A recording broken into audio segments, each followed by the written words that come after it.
Banjir Darah di Borobudur, Jilid 11.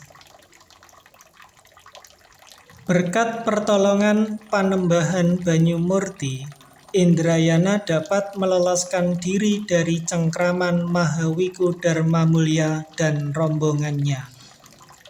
Raden Pancapana yang ternyata gagah perkasa itu bersama Dara Jelita Candradewi mentaati pesan sang Panembahan, ikut pergi dengan Indrayana untuk bersama-sama menghadap sang Pertapa Begawan Ekalaya di Muria.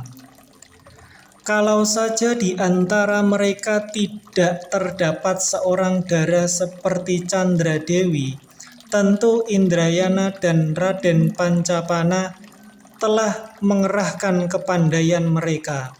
Akan tetapi, sungguh pun Candradewi adalah keturunan seorang ahli tapa yang sakti. Tetap saja, ia merupakan seorang wanita yang halus dan lemah lembut. Kulit telapak kakinya demikian tipis dan halus, sehingga Dara ini berjalan dengan muka tunduk, memilih tempat yang rata dan halus untuk kakinya berpijak, berjalan dengan langkah tenang dan halus tidak tergesa-gesa. Kedua taruna ini terpaksa berlaku sabar, mengiringkannya dengan perlahan dan berjalan itu seakan-akan merupakan perjalanan tamasya belaka. Sekali-kali bukan perjalanan orang-orang yang diburu musuh.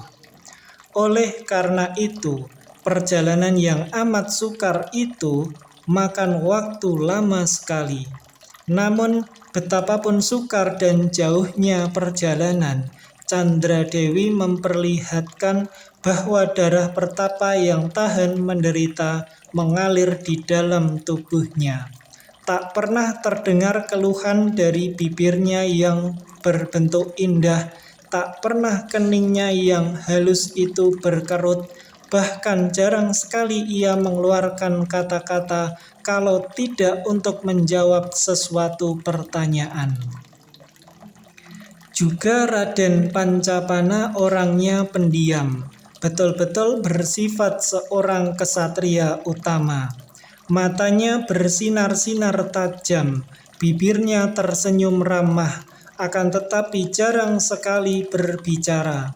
Melihat keadaan kedua orang kawan seperjalanannya ini, Indrayana merasa kurang enak.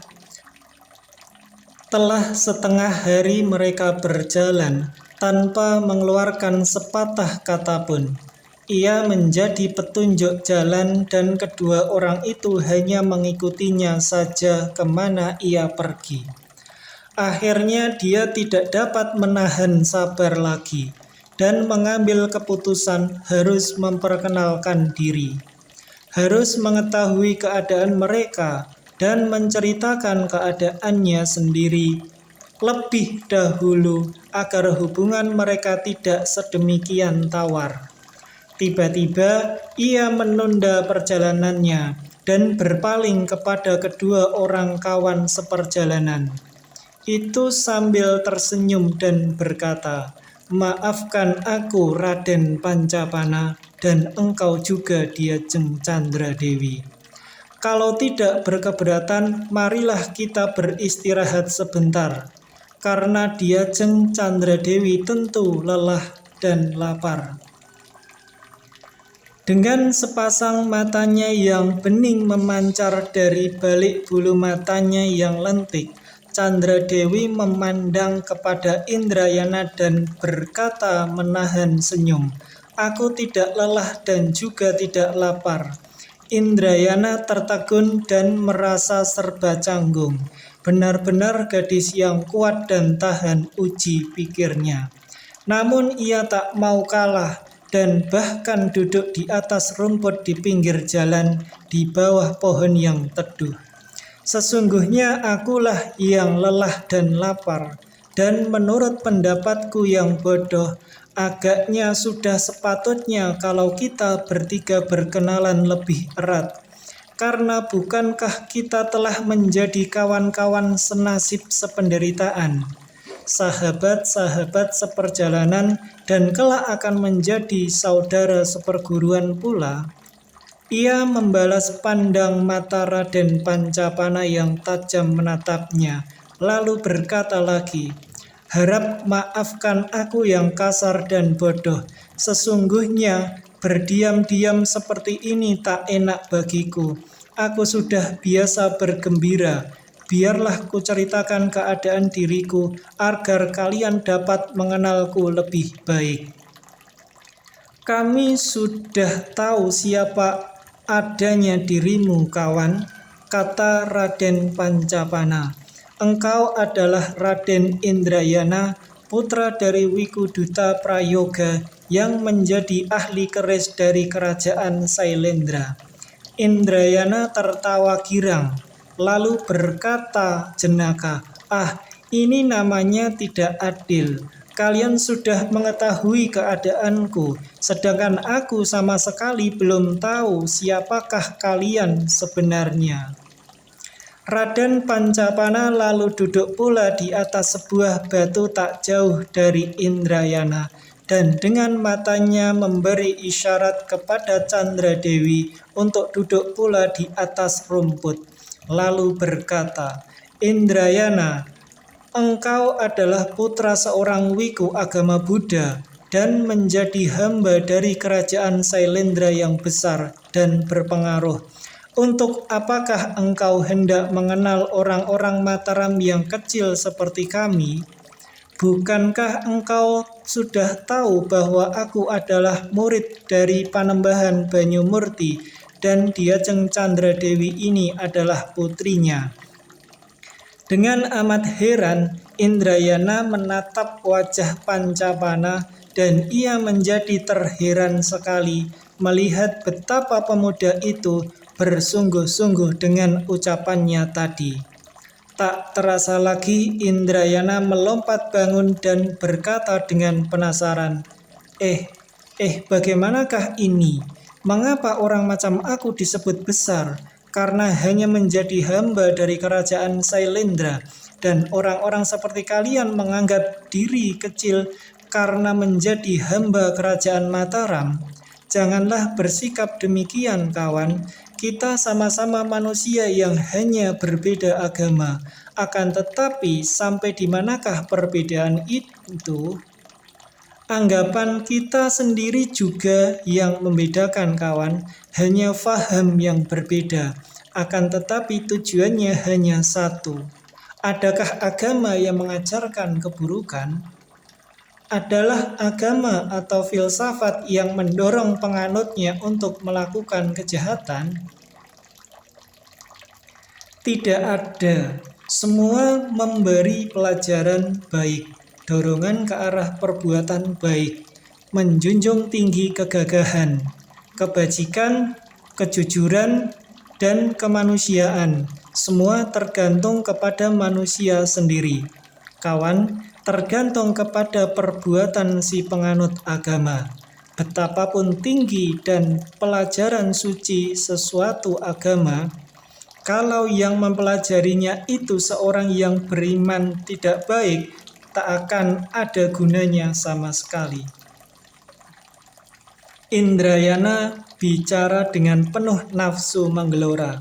Ia berdiri dengan kedua kaki terpentang lebar, dengan dada terangkat, kepala dikedipkan, dan sepasang matanya memandang tajam.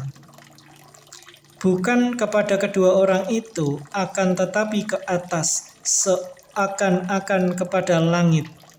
Memang dalam mengucapkan kata-katanya tadi, Indrayana merasa menyesal. Semenjak peristiwa yang dialami di Candi Lokeswara, ia merasa kecewa sekali. Kecewa melihat betapa pendeta kepala, yakni Mahawiku Dharma Mulya, yang dianggap paling tinggi, paling suci, dan ahli dalam agama Buddha, melakukan perbuatan yang mengecewakan hatinya.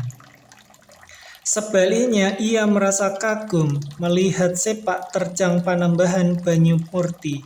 Ia menjadi bingung mengapa pendeta kepala dari agamanya demikian jahat, sedangkan pendeta Mataram demikian bijaksana. Maka terbukalah matanya dan teringatlah ia akan petuah ayahnya yang tiba-tiba meluncur keluar dari mulutnya ketika ia merasa penasaran melihat sikap Pancapana dan Candradewi. Pancapana dan Candradewi melihat sikap Indrayana seperti itu, memandang kagum, dan seketika itu berubahlah sikap mereka. Pandangan mata Candradewi mengandung kekaguman dan amat mesra, sedangkan Pancapana lalu melangkah maju dan merangkul pundak Indrayana. Indrayana, betul seperti kata Paman Panembahan Banyumurti, kau adalah seorang kesatria yang gagah perwira, keturunan seorang pertapa yang bijaksana. Aku girang sekali dapat berkenalan dengan kau yang gagah ini, Indrayana. Mendengar ucapanmu tadi, lenyaplah segala keraguanku, Indrayana, dan biarlah aku mengaku bahwa sesungguhnya aku adalah Raden Pancapana. Tiba-tiba Candradewi menegur pemuda itu sambil memandang heran. Pancapana tersenyum, dan setelah pemuda ini tersenyum, lenyaplah yang tadinya nampak pendiam dan bersungguh-sungguh itu. Wajahnya berubah terang dan berseri, cakap sekali. Tidak apa, Candra Indrayana, bagaimana kalau kau dan aku mengangkat saudara?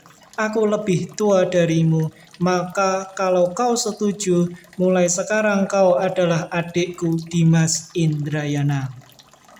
Bukan main besar dan girang hati Indrayana.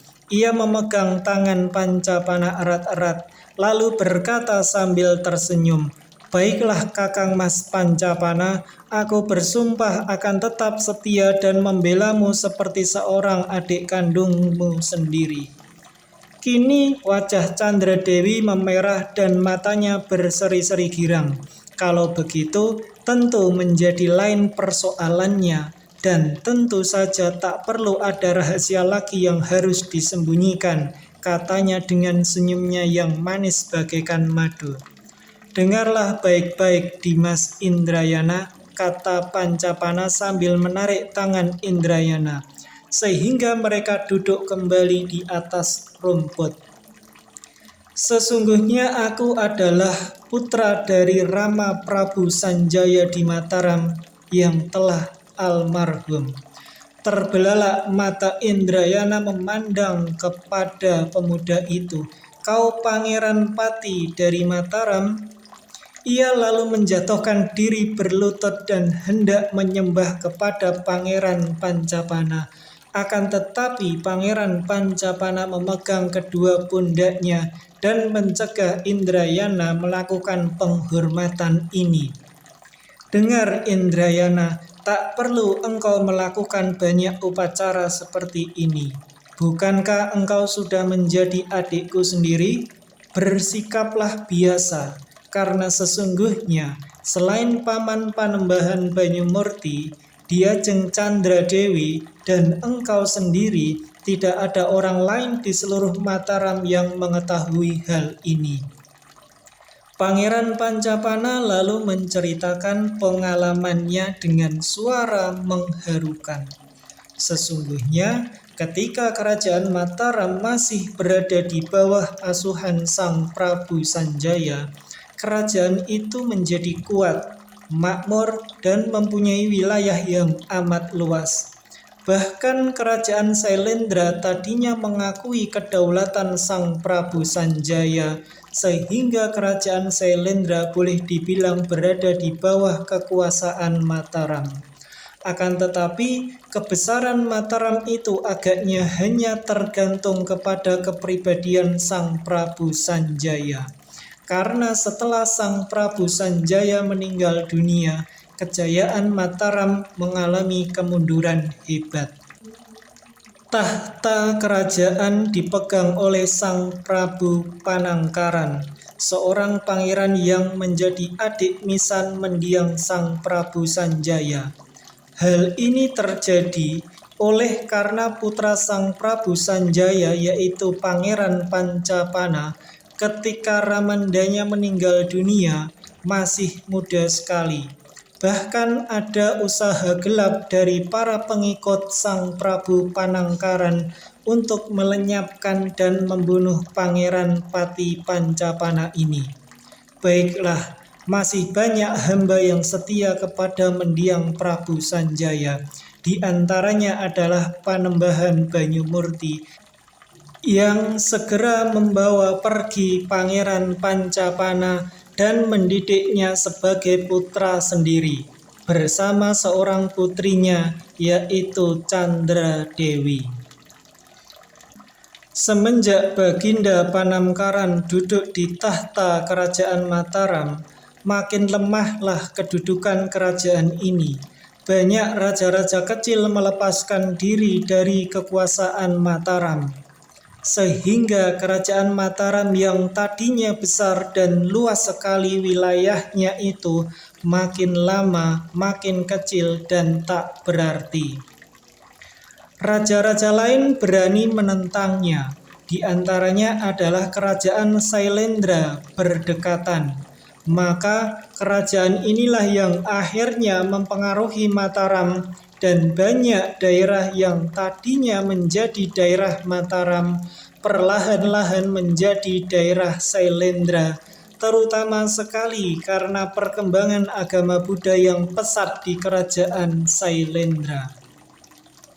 Pancapana yang semenjak kecil dibawa oleh Panembahan Banyumurti mempelajari banyak ilmu kepandaian, aji kesaktian, bahkan mempelajari seni pahat dan setelah dewasa, pangeran ini pandai sekali membuat patung-patung yang indah. Terhadap Panembahan Banyumurti, ia menganggap seperti seorang ayah sendiri.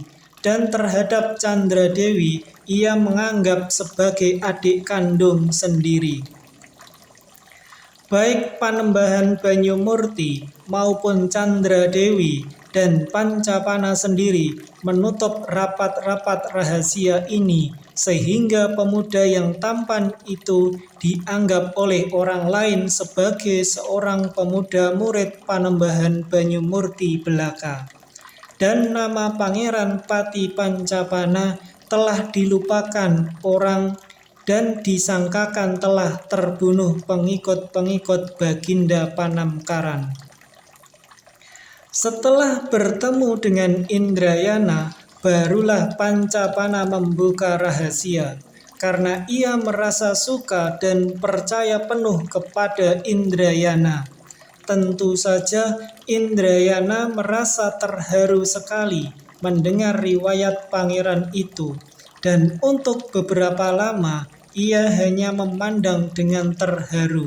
Kemudian ia berkata, "Kakang Mas Pancapana, sudah terang bahwa kaulah putra mahkota dan menjadi pangeran pati dari kerajaan Mataram. Mengapa kau tidak menuntut hakmu? Kaulah yang seharusnya menjadi Raja Mataram, bukan raja yang sekarang ini." Pangeran Pancapana tersenyum. Memang sudah menjadi cita-cita seorang yang gagah untuk mendapatkan haknya. Terutama sekali kalau kulihat betapa kerajaan Mataram makin lama makin lemah dan mengecil, menjadi kerajaan boneka yang mudah dipermainkan oleh kerajaan-kerajaan lain. Aku maklum bahwa kerajaan Mataram yang dulu menjadi sebuah kerajaan yang terbesar, terpandang, tinggi, kaya raya, dan mempunyai rakyat yang hidup makmur, setelah Rama Prabu meninggal, sekarang menjadi sebuah kerajaan yang amat lemah, dipandang rendah, miskin, dan rakyatnya sengsara. Hatiku perih kalau melihat keadaan ini, Dan di dalam lubuk hatiku, aku tentu akan bertindak untuk memulihkan kembali kejayaan Mataram. Namun menurut petunjuk dari Paman Panembahan Banyumurti, aku harus bersabar dan sekarang belum tiba waktunya. Aku amat patuh atas nasihat Ibni, karena Paman Panembahan selain menjadi guruku yang amat mulia, juga kuanggap sebagai pengganti orang tuaku yang harus kutaati.